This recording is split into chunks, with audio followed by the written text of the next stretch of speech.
Anyway, anyhow.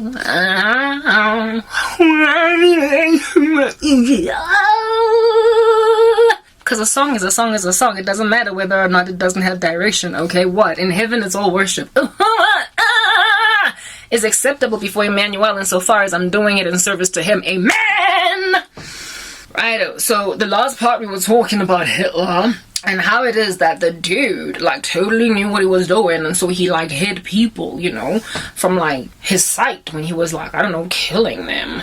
So I guess that is what it is, that the ignoramuses of this world that think that they can live in elitism in lofty positions of grandiosity, unaware of what's going on the ground, and have absolutely no interest to learn either, because they are pumping eating olives with cheese on a stick. Doesn't matter that others are heaving underneath in the ship, charred on their faces with coal for makeup, struggling to finish because they're barely fed. At the end of the day, it's moving my ship. They keep these people buried in those conditions precisely because they don't want to have to see their poverty in the middle of all of their opulence. That's what the wealthy have always done all throughout history. They have kept the poor out of their faces because they don't want to have to deal with looking at a person whose ribs you can see through their, I guess, like in their emaciated like state, whose stomachs are concave because they're hungry. They don't want to have to see all of that, so they hide them in basements and they, you know, feed them with like blindfolds, or they, yeah, you get my point. So you there sitting in your fatness of your pompous thing that you're doing in Sandton as a South African citizen that barely ever experiences power cuts, much like what my older sister is, you are literally like Hitler in the days of the German, what is this, the Jewish Holocaust, just like putting people in a gas chamber, and because you're at a distance from them, you anticipate that you are going to be able to just like get through the day without any guilty conscience. The invisible qualities of God are there. You know they're human entirely. You know the rest of the country is in dire straits. You know that everybody else is suffering while you are not. So what do you do then there, you who live in Sandton? Just like indeed my older sister barely visiting here, you keep inside your little Sandton, and when you visit Soweto, it's like, oh, but it's so sad here. Oh, there's so many power cuts. And when my sister is over, the way she's just so complaining about, oh, I can't deal, like to a point of even like throwing like scatter cushions on the floor, like spinning around on the spot, gyrating on the floor epileptically, so like a child in the mall that you didn't buy a sweet, throwing their toys out the cart when there are power cuts. She literally cannot deal. Like she spazzes, enters into some medical emergency when there is a power cut. Sometimes it's so bad that even though she was planning on visiting for 3 days, she will leave after like 45 minutes. That's my sister. Anyway, she's like an elite in the Hunger Games that, you know, is happy to send Katniss Everdeen a little bit of a, you know, like gift inside the arena, but actually like come inside the arena and live the experience. It's like, it's too much. I can't. I need to go. I gotta go. So South African citizens that don't have compassion on those that cannot eradicate the situation are participating in the mutiny against the country. They are.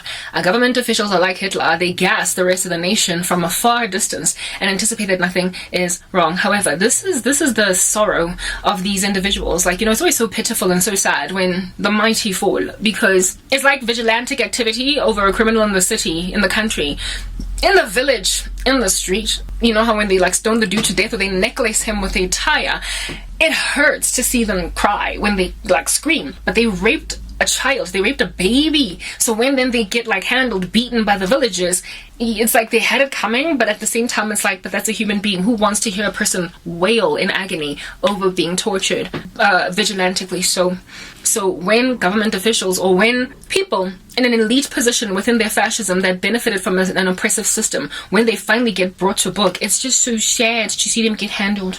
It's so sad. Yeah? It's like when you're putting their ears and they're bringing them to book, and they're like, oh, but my ear hurts. I'm not used to my ear being pulled, because for the better part of the time I'm used to it being massaged. It's just so sad to see the previously wealthy, haughty, and elite fall. But that's just what God does to people, and has done historically, as it has been proven, many such leaders have fallen.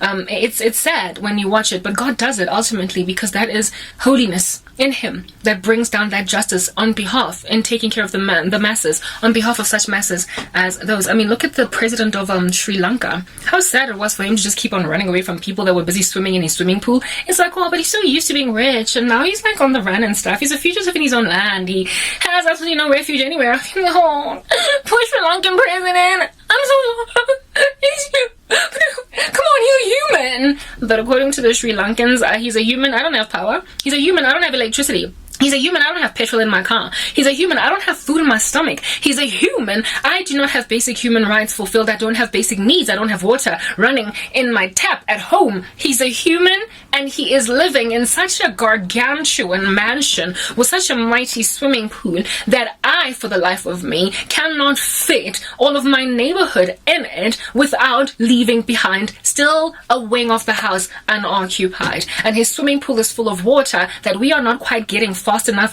running in our taps. So he's a human, not today. God is not a respecter of persons, and so he knows how to finally judge a person even though you feel sorry for him. The Lord himself does not delight in the death of him who dieth, but he is the one that finishes off judgment, expounds it on such an individual as that. He might feel bad for them because indeed he has mercy and compassion and is abounding in steadfast love on the flesh of human beings, but his judgment is final. And even though those on the ground that he is judging are those that he called at first, that he might love and dote over them, he will crush them. The way that you very easily crush an ant under your finger if you're into handling ants, otherwise just use your toe.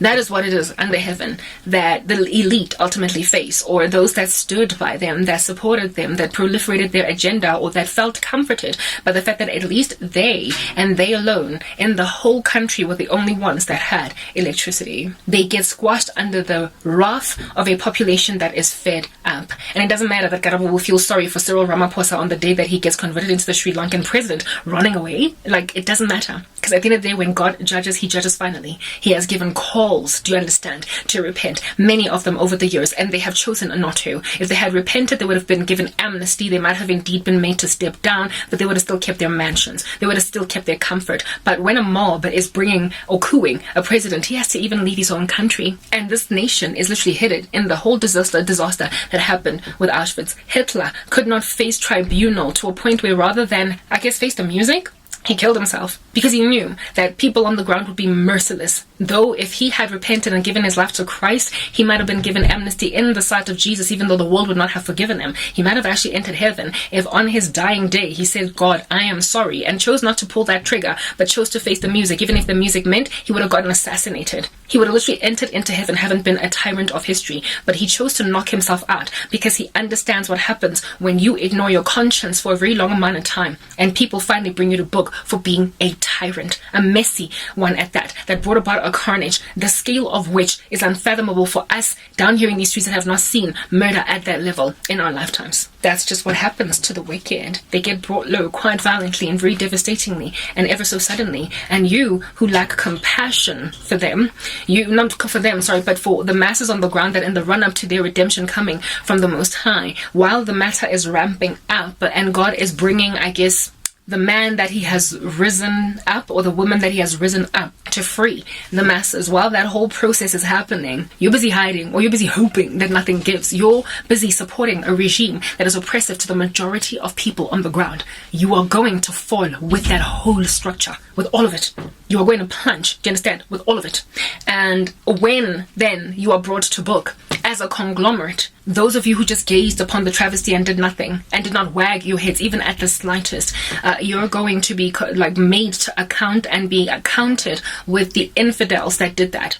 When judgment is brought on the powers or the fascist structures that afflicted at first, much like what happened with the population of Germany, when finally Hitler was brought to book, when the Nazi party or the Nazi regime was brought to book. The German citizens on the ground were made to pay. To this day, they are still trying to clean themselves off that reputation for being that incredibly racist, that incredibly classist, that incredibly segregationist, and that incredibly inhumane. they are still literally tarnished with the reputation of such. There are still people across the world today that when they see a white person from Germany, they automatically assume they're a Nazi. That's how much it has been ingrained in society that Nazi Germany is a place, not Nazi Germany, but Germany is a place full of Nazis. That is just how badly the country has been disreputed, such that even now today in 2023, they're still struggling to shake that reputation off from them. So do you want to have the reputation of having been a citizen of Nazi Germany, or do you want to be among the people that were freed and among the people that brought about the revolution or the movement that would free the people who were like you? Y'all better pick a side before structures crumble. Next part.